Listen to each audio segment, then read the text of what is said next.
Okay, I got a Shark Navigator vacuum cleaner here. It's a very, very good vacuum cleaner. I'm going to do a full-on review of this vacuum cleaner here in a little bit, but for right now, this video is going to be on basic maintenance of your Shark vacuum cleaner.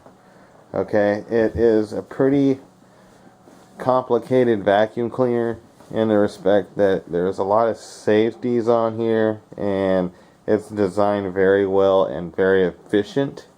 Okay, so I'll just say that right off the bat before. And so what I'm going to show you guys, basically there's a filtering system in here. There's a 3-tier filtering system there. There's a filtering system there. Okay, that's not all I'm going to do. I'm going to also pull the bottom apart, and I am going to show you guys how to do that and clean that out. Okay, you want to keep your vacuum cleaner clean and working to its full potential. Saves you electricity, saves you wear and tear on your vacuum cleaner, obviously saves you some money. The Shark is a great vacuum cleaner. So let me show you how to keep it running new and looking new. Here's the filtering system that sits on the top. Okay, it says to take that out and clean it every 3 months. Okay, I'm going to go a step further, even though I've already gotten all the dust out of it. And this is the top piece. I'm going to make it look like this, almost like new again. This is stainless steel screening, but it's not really stainless. So you can see there's a little bit of rust on there. So this will be a piece that needs to be replaced eventually. Here are 2 of the 3 filters. Okay, this is the one that sits closest down to the motor. Okay, you do not want to be sucking in a bunch of dust into your motor, so they made this a 3-tier filtering system. This is basically a bunch of stacked, almost like coffee filters, but much more rugged. Okay, and then there's 2 of these, which are 1 inch thick. Okay, so you can see this is the second one down. The first one was awful dusty, but just see from what I'm squeezing out of here, that's in the 2nd tier, so it was definitely due for a cleaning. So what I'm doing is just like a regular sponge, soaking it up with a bunch of water and then wringing it out. Okay.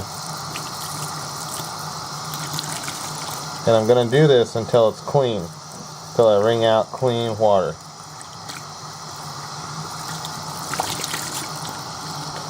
And I'm pretty much there, because like I said, this is the 2nd tier of filtering for the intake on the motor.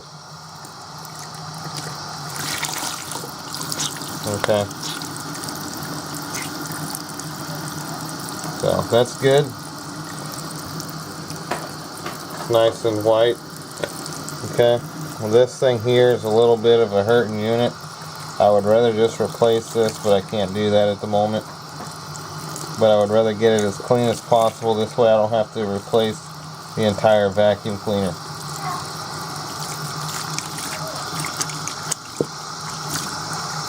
This doesn't soak up as much as the other filter does, and you want to be careful with this filter.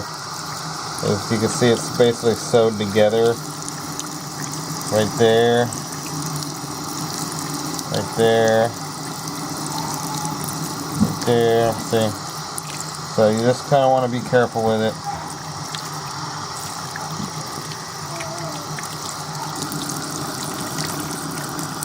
We're going to call that good. So now I've gotten all 3 of them nice and clean of all the dust. Now what I'm going to have to do is just let them air dry. Do not want to suck in water into the motor either. Okay, so I'll wring them all out, set them down flat in a dry place. As you can see, a little bit dirty. This is the very top where the air first comes in, where the air, yeah, that's the dirtiest section of the second one. And then last but not least is that some beef jerky there. Okay, so basically it just sits in there like this. One big stack. Okay.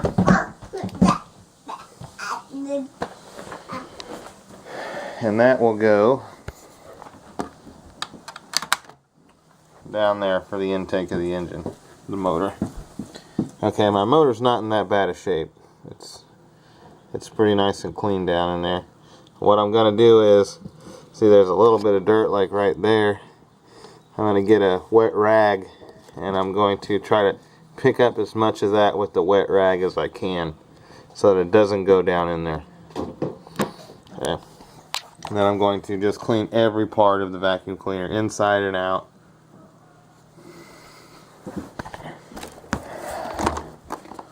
This filter right here is the exhaust for the motor.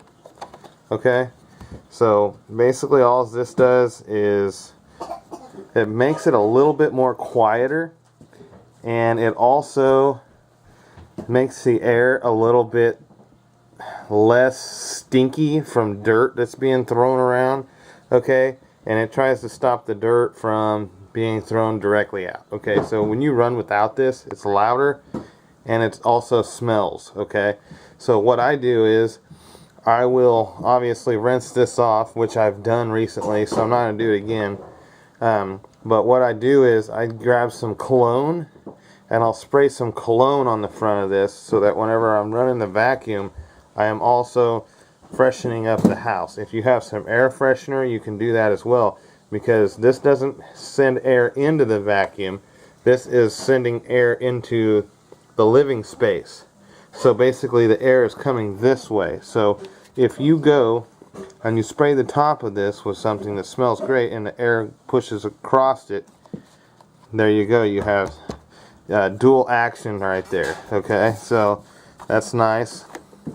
Like I said, I'm going to definitely clean this thing up. But it's kind of a hurting unit. So next thing I'm going to do is I'm going to take out these screws.